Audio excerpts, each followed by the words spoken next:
Annie, if you're talking, you're on mute.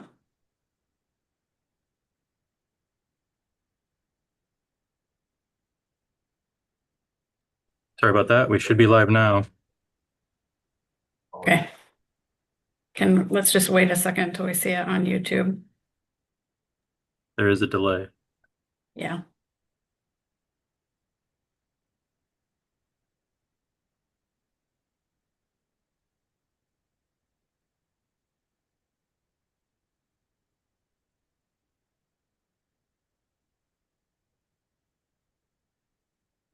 All right. Looks like we're live. All right, thank you everyone for your patience as we work through that technology issue. The August 29th, 2025 Oregon State Lottery Commission meeting is now in session. It's noted for the record that commissioners are attending this meeting via the web and a quorum of commissioners is present for today's meeting. Will the clerk please call the roll? Commissioner Conrad? Here. Commissioner Geller? Here. Commissioner Weller? Here. Chair Ramirez? Here. Will the clerk please inform the commission of any guests that have joined today's meeting? Yes, joining us today is Nate Carter from the Department of Justice. Members of the public had an opportunity to provide written public comment to the commission for this meeting. Can the clerk please confirm that no public comment was received? That is correct. We did not receive any comments this month. Okay, thank you. I'll turn it over to Director Wells for the director's report.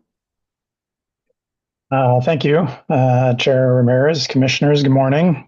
I also would like to thank you for your patience as we work through some technical issues today. As part of our ongoing efforts to reduce expenses and streamline operations, we're in the process of migrating these meetings to a new platform. Obviously had some issues with that today, but this change is in part work that we're doing to reduce duplication of services across the organization and improve some efficiencies and cost savings. So hopefully next time things are going to go a little more smoothly than they did today. Moving on, last week I traveled to Philadelphia to participate in a multi-day strategic planning session with fellow lottery directors hosted by the Multi-State Lottery Association, better known as MUSL. As a reminder, we are a member of MUSL, which is the organization responsible for managing Powerball and other national draw games. As you know, Powerball is a strongly recognized brand nationally and a critical component of all the participating lotteries portfolios. During the session, we collaborated on developing a 5-year strategic roadmap for national draw games with a strong emphasis on adapting to evolving player preferences and addressing the increasing competition from private gaming providers. It was a great time to collaborate with fellow lottery directors and discuss kind of what the future of lottery looks like, both from a national standpoint and in each of our individual states. So I really appreciated that time. Regarding rulemaking, just a quick note. At last month's commission meeting, we proposed rules to establish a regulatory framework for retailers who choose to work with third-party courier services. We have received a request to extend the public comment period and to delay the effective date of the rules. We have approved both of those requests. So please note the written public comment period is now open until 5 p.m. on Friday, October 3rd. And the new proposed effective date of the rule would be January 1st, 2026. We'll report back to the commission on those rules at our October meeting. And you can refer to the notice in your meeting materials for more information. In some lottery technology news, earlier this month, we launched a new fleet management system to help enhance how we administer our fleet. If you don't know, we have approximately 140 vehicles in the lottery fleet. And with Fleet Focus, we now are allowed to gather and receive data about vehicle maintenance and driver behaviors through a device installed in each of the lottery vehicles. For example, we can observe if the seatbelts are being used within the vehicle, harsh driving conditions, excessive speed, or the amount of time the vehicle is spent in idle.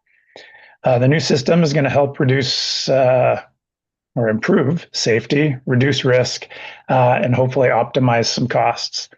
In the future, we hope to continue to gain insights from those devices and then improve our route optimization. And ultimately, the ultimate goal is always improve safety and reduce cost. So we're excited about this. It's been a long time in the works, and we're excited it's finally live. Financial update.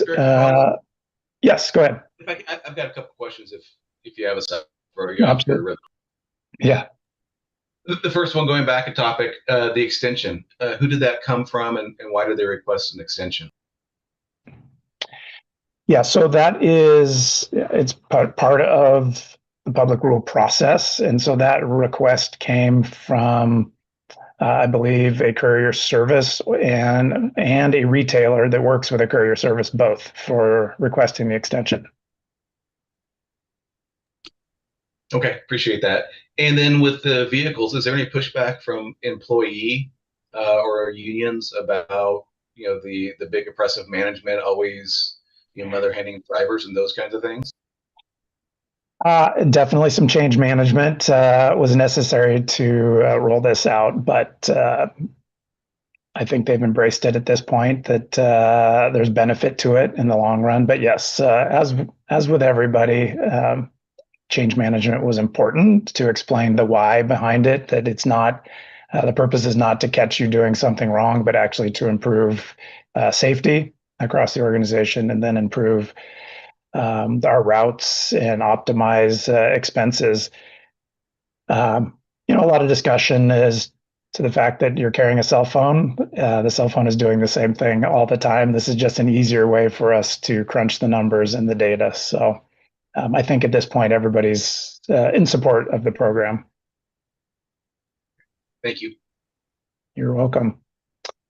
And back to financials. So you have a draft of the July financial statement included in your meeting materials. Our controller, Carl, will be joining us a little later in the agenda, and will present on the Q4 FY25 financial statement for approval. So I'll let him provide you all the details on that. A sales update. Overall, sales are trending 1.4% ahead of last year at this time. So Scratchits are strong, with sales up 5.4% ahead of last year. Powerball is ahead of last year by 162.5% due to its current $815 million jackpot, which is competing against a $213 million and a $44 million jackpot from August of 24. Mega Millions jackpot had a reset in late June when they changed their price point, and they are currently behind by about 42.9%. So some room to recover with Mega Millions. It's also worth noting our Cash Pop sales have improved slightly in August to 127,000 per week from 123,000 per week in July. Video lottery is trending down by 2.5% from last year. As we've shared previously, this is presumably due to inflationary pressures and competition for entertainment dollars, but we are continuing to watch this closely and doing a little deeper dive. So I hope to be able to report back to you next month with a little better understanding of what this trending is, and if we see this to be a continuing trend or just a moment in time. So we'll have you some more information next month, hopefully.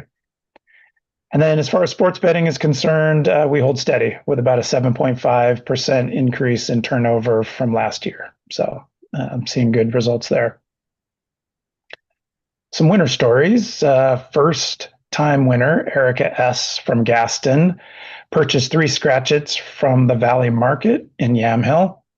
After scratching, her and her husband pulled over to make sure they were seeing things right. The crossword adventure was a $50,000 winner. Just to ensure they were reading it correctly, they scanned it again on the lottery app and started screaming. They plan to use their winnings to treat their son to a back-to-school shopping spree. Donna C. from Woodburn struck gold with our 40th anniversary Scratch It, claiming the grand prize of $40,000. She bought her ticket at the American Market in Hubbard. Donna plans to tuck most of her winnings away for a rainy day and treat her family with the rest. A sports betting customer from Gladstone placed a $4 11-leg parlay for Major League Baseball. After winning all selections, they collected $7,879 in change. And Chair Ramirez, that concludes my report for this month. Thank you, Director Wells. Okay. The minutes of the Oh. previous. Can I Go have a ahead. quick question. Thank you very much, Director Wells. In terms of the public comment that comes in on the rules, what is the easiest way? Is that something the commissioners will get a summary of, or is there some way for us to access those? I guess I'd be interested at when we get to the end of that process, seeing what public comment does come in. Yeah, so we usually consolidate all the public comment and we'll provide it to you at the end of the public comment period. So yes, that is coming.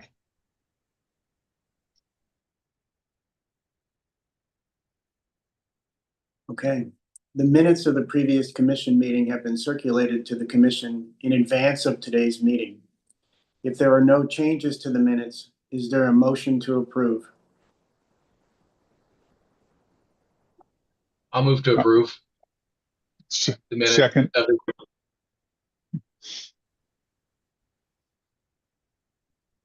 Can we do a second again? I missed it. that was me. I second. Will the clerk please call the roll? Commissioner Conrad, Aye. Commissioner Geller, Aye. Commissioner Weller, Aye. Chair Ramirez. Aye. For the record, the motion has passed. Now we'll move on to the financial report.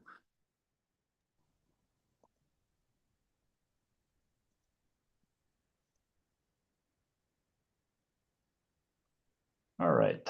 Good morning, Chair Ramirez, Commissioners, and Director Wells. For the record, my name is Carl Strauss, Controller for the Oregon Lottery, and today we'll review the year-end financial results for fiscal year 2025.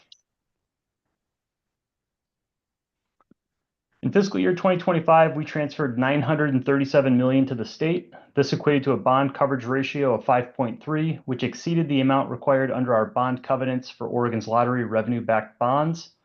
Expenses as a percentage of gross sales for the year was 3.2%, which is consistent with historical trends. During the year, we spent down $20.4 million of our designated investment funds. This was primarily the scheduled replacement of video lottery terminals. And as you know, the cap on uncommitted contingency reserve was raised by $15 million, so we did start the year below the new cap of $150 million. Net revenues for the 12-month period ending June 2025 were $1.4 billion. This was $28.7 billion below the $28.7 million below the forecast, as well as $27.9 million less than the prior year. This miss on net revenue was primarily attributed to video lottery, which ended the year 1.7% below forecast, as well as 2% behind the prior year. Sportsbook net revenue increased 19.8% year over year, but fell short of the expected growth by 5.1%. Net revenue on traditional lottery products was slightly below forecast by 1.3%, mostly due to the smaller jackpots throughout the year on our multi-state games. Looking at direct expenses, retailer commissions contributed $2 million of savings due to lower than expected gross dollars played throughout the year. Game vendor charges also contributed another $2.2 million of budget savings due to a combination of the lower gross dollars played, as well as higher cost sharing of prizes that were split with the vendor. Advertising contributed $1 million towards the favorable variance, although this reflects billboard-related costs that were budgeted as operating expenses, which were ultimately capitalized. Indirect revenue ended the year 5.6 million better than expected. This is due to the higher interest income earned throughout the year, as well as positive fair market value adjustments on our investments. For the category of indirect expenses, labor costs reported as salaries, wages, and benefits provided 9.6 million of budget savings. This is due to a combination of factors, including 9 million lower than expected PERS pension expense, as well as smaller than expected pay calibration and lower than expected overall staffing levels throughout the year. These savings were partially offset by the implementation of the new accounting standard GASB 101, which included a 4.6 million expense to recognize the lottery's liability for compensated absences. Service and supplies was 4.4 million above the budget. Within this expense type, professional services had an unfavorable variance of 8.1 million. However, this was primarily the result of several capital projects which were budgeted as capital at the beginning of the year and then later classified as operating expense upon review of the accounting treatment. All of the other categories of service and supplies contributed to budget savings to partially offset this overall variance in professional services. Net profit for the 12-month period ending June 2025 was 885 million, which was 1.4% or 12.6 million less than budgeted. And as always, a comprehensive variance analysis is provided in the commission packets and public meeting materials. Please review those for additional detailed explanations of the fiscal year performance. Also, you'll find the balance sheet and other quarterly reports for your consideration. And as a reminder, the July month-end results were also included in this commission packet. Those will be part of our discussion when we meet again to review the first quarter of 2026. At this time, I'd be happy to take any questions or comments.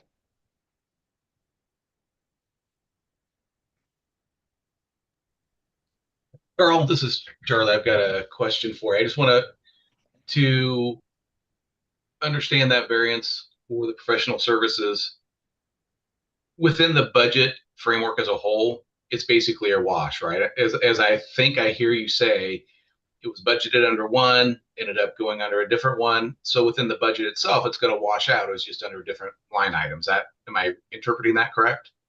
By and large, yes.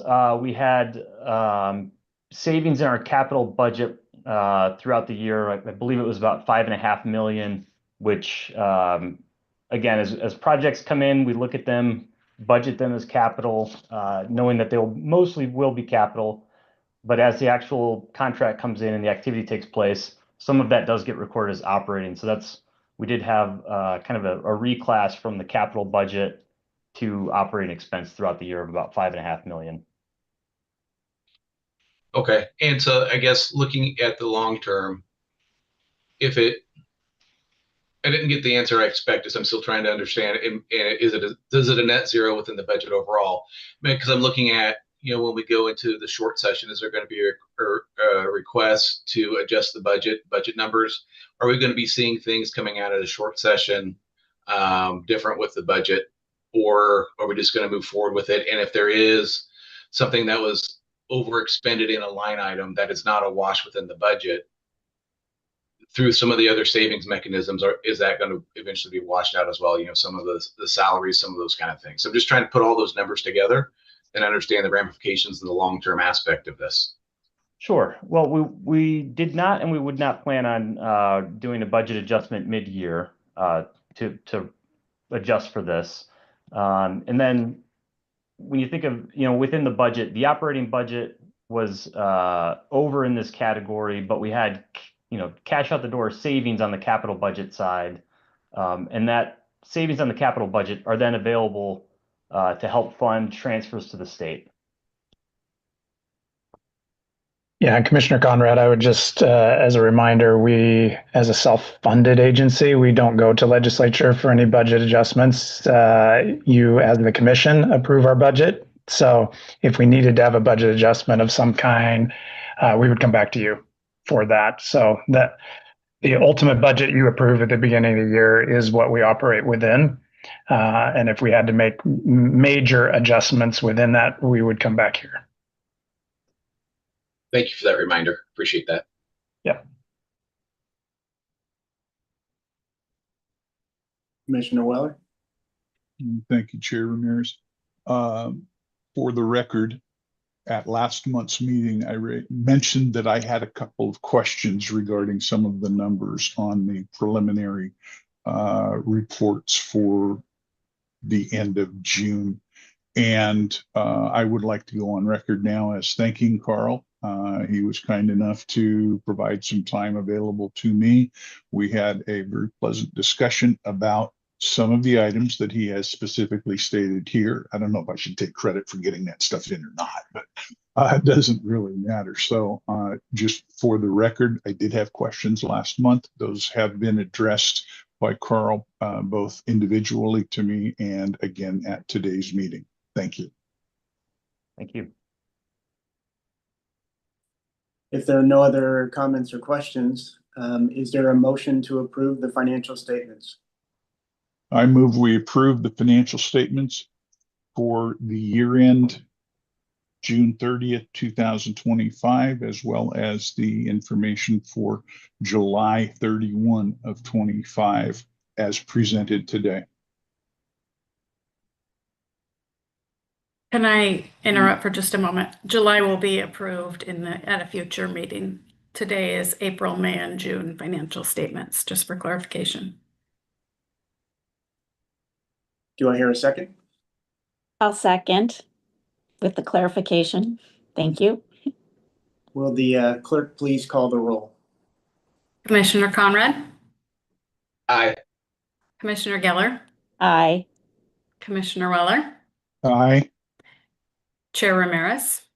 Aye. For the record, the motion has passed.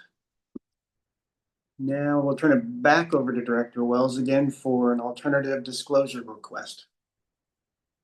Thank you, Chair Ramirez. Before I do that, I neglected to mention something in my financial report that I wanted to bring up. So the Powerball jackpot was not won Wednesday night. And so for Saturday's drawing, it is actually projected to be back at $1 billion.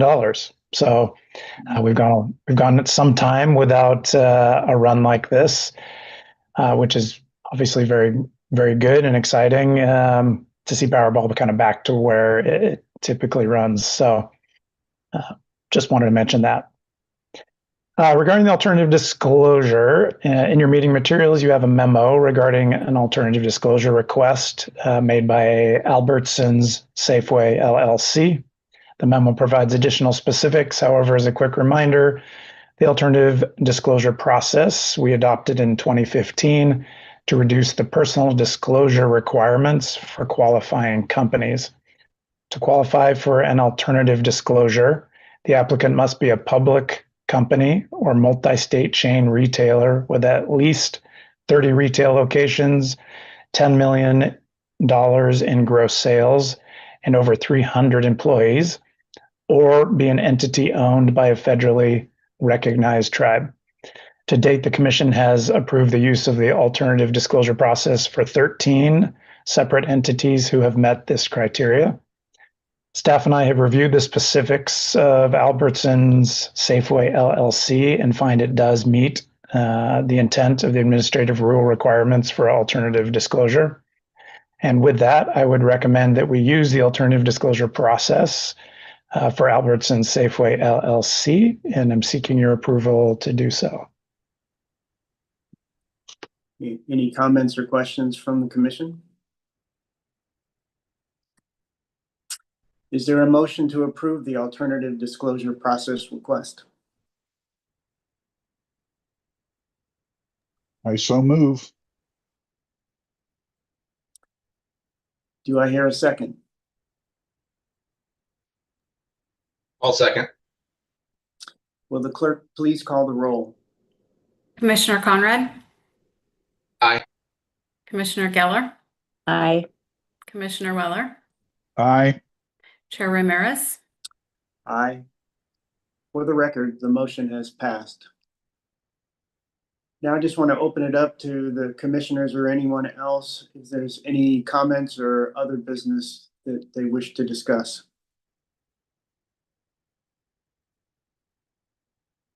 Okay.